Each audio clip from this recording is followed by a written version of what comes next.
জ্ঞাপন কৰিছোঁ এখেতে বহুতখিনি কথা আপোনালোকক বক্তব্যৰ জৰিয়তে দাঙি ধৰিছে মই আপোনালোকক কৈছোঁ মানৱ সম্পদ আমাৰ ল'ৰা ছোৱালীখিনি আমি মানৱ সম্পদ গঢ় দিয়াৰ ক্ষেত্ৰত শিক্ষাই একমাত্ৰ মূল আৰু এই শিক্ষাৰ ক্ষেত্ৰত আমি যেতিয়া বিভিন্ন মঞ্চত বিভিন্ন দিশত বিভিন্ন সভা সমিতি আলোচনা কৰোঁ তেতিয়া কিন্তু সকলোকে আমাৰ কমিউনিটিটো শিক্ষাৰ ক্ষেত্ৰত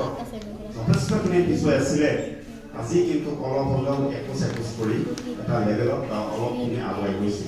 আৰু এই আগুৱাই যোৱাৰ ক্ষেত্ৰত আমাৰ সন্তানখিনি আমি কেনেকৈ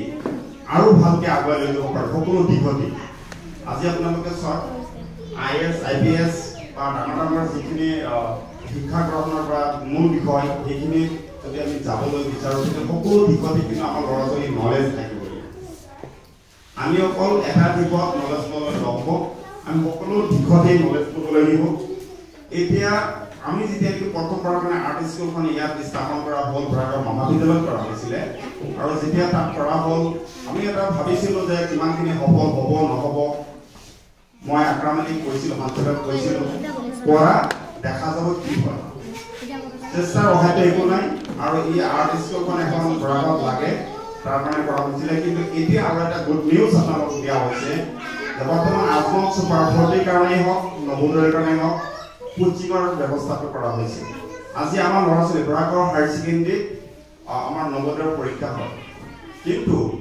আমি নবোদয়ৰ কাৰণে এটা ছাত্ৰক বা এটা ছাত্ৰীজনীক আমি কেনেকৈ প্ৰিপাৰেশ্যন কৰিম আৰু এক্সামখন দিবৰ কাৰণে আমি চেষ্টা বহুৱাম সেইখিনি কিন্তু নলেজ একচুৱেলি মোৰো নাই যদি মোৰ নাই তেতিয়াহ'লে আমাৰ বহু অভিভাৱিকাৰো নাই তো যদি আমি সেই নবোদয়ৰ পৰা আজমল ছায়েন্স ফাৰ্টিফৰ্টি ট্ৰেইনাৰ মানুহখিনি কি কয় যদি আমি ছাত্ৰ ছাত্ৰীখিনি প্ৰস্তুত কৰি লওঁ আৰু এক্সামত ভৰাবৰ কাৰণে চেষ্টা কৰি তেতিয়াহ'লে আমি সফল হোৱাটো খাটা তো মই এটা বস্তু দেখিছোঁ নবোদয় সকলো দিশতেই ব্যতিক্ৰম আমাৰ পাবগাটী গাঁও পঞ্চায়তৰ মোৰ সম্পৰ্কীয় চলমান আলী একেটাজন ছোৱালী বৰাকৰ হায়াৰ ছেকেণ্ডেৰীত পঢ়ি আছিলে হাইস্কুলত পঢ়ি আছিলে এটা 26 জানুৱাৰী এখেতে 15 আগষ্ট স্বাধীনতা দিৱসতে ছাৰ বক্তব্য দিবৰ কাৰণে কৈছিল আৰু এই ছোৱালীজনী এনেধৰণে ইংলিছত বক্তব্যখিনি দিছে মই অনুভৱ কৰিছোঁ ঘৰৰ পৰা মুখস্থ কৰি আহা মুখস্থ লেকচাৰ বক্তব্য আৰু আপোনাৰ বুজি জানি কথা কোৱাৰ বক্তব্য ধৰণটো নিশ্চিতভাৱে আলাদা বেলেগ আৰু তাৰ কিছুদিন পিছতে মই শুনিছোঁ যে একেটা নবোদয় চান্স পাইছে আজি মই তেওঁৰ টিচাৰ যিজন নবোদয়ৰ এটা ইউটিউব চেনেল আছে সেই চেনেলত মই গৈ পেলাই খুচৰি চাই পালোঁ এই ছোৱালীজনীৰ এক্টিভিটি গলগাঁও ৰাঁচী বিহাৰ বিভিন্ন ভাৰতবৰ্ষৰ আমি চেণ্ট্ৰেলি বিভিন্ন স্থানত বিভিন্ন এক্টিভিটি মই দেখিলোঁ তেওঁৰ বক্তব্য যিটো দিয়ে মই সকলোকে সেই ছাত্ৰীজনী আকৰ্ষিত হৈছোঁ তেওঁৰ বক্তব্য যিটো ভইচ তেওঁ দিয়ে যিবিলাক ইছ্যুৰ ওপৰত দিয়ে আজি ইমানখিনি ছোৱালী ইমান বুজি পায় আৰু ইমান ধুনীয়াকৈ বক্তব্য দিব পাৰে আপোনালোকে চাব পাৰি ইউটিউবত নবোদয় মৰিগাঁও মাৰিলে হয়তো মোৰ চেনেলটো ডাইৰেক্ট মোৰ নামটো মনত নাই আপোনালোকে চাব পাৰিব আমাৰ এই অঞ্চলৰ ছোৱালী তো সেইজন ছাত্ৰীৰ নিচিনা আমি প্ৰতিজন বৰাকৰ ছাত্ৰ ছাত্ৰীক বনাব বিচাৰোঁ গঢ় দিব বিচাৰোঁ এইটোৱে আমাৰ চিন্তা বাকীটো আৰু একো নাই এতিয়া আপোনালোকৰ ল'ৰা ছোৱালী আমাৰ সন্তান আমাৰ ল'ৰা ছোৱালী আপোনালোকৰ তো আপোনালোকে যে আৰ্ট স্কুলখনৰ যোগেদি আপোনালোকে আগ্ৰহ কৰে আগুৱাই আহিছে তাৰ কাৰণে আকৌ মই কংগ্ৰেছৰ অভিনন্দন জ্ঞাপন কৰিছোঁ তো আপোনালোকে সহযোগ কৰক ছাত্ৰ ছাত্ৰী সকলো দিশতে আগুৱাই লৈ যাওক মানৱ সম্পদ গঢ়ক আজি এটা ছাত্ৰ ছাত্ৰ কালি দেশৰ ভৱিষ্যত আপোনালোকে জানে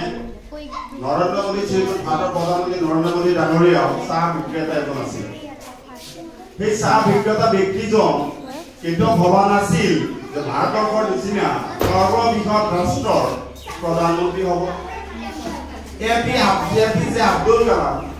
আমাৰ সন্মানীয় ৰাষ্ট্ৰপতি প্ৰাক্তন ৰাষ্ট্ৰপতি এপিজে আব্দুল কালাম পেপাৰ বিক্ৰেতা আছিলে মাত্ৰ পেপাৰ বিকিছিলে আৰু এই পেপাৰ বিক্ৰেতাজন ভাৰতবৰ্ষৰ প্ৰথম নাগৰিক আৰু ৰাষ্ট্ৰপতিৰ নিচিনা আসন অলংকৃত কৰিছিল তো কাৰ মাজত কি প্ৰতিভা আছে আপোনালোকে নিশ্চিতভাৱে ক'ব নোৱাৰিব আশা কৰিছোঁ প্ৰতিজন ছাত্ৰ ছাত্ৰীৰ মাজত এটা না এটা প্ৰতিভা লুকাই আছে আৰু সেই প্ৰতিভাটো একমাত্ৰ শিক্ষক আৰু শিক্ষয়িত্ৰীসকলে ধৰিব পাৰে আৰু সেই ছাত্ৰজনক সেই দিশত আগুৱাই লৈ যায় তো আপোনালোকক ভাল পাইছোঁ ৰমজান মাহটো ইমানখিনি সময় আপোনালোকে দিছে অধ্যাপক সচেতন অভিভাৱক হিচাপে আপোনালোক আহিছে তাক মই ধন্যবাদ জ্ঞাপন কৰিছোঁ এতিয়া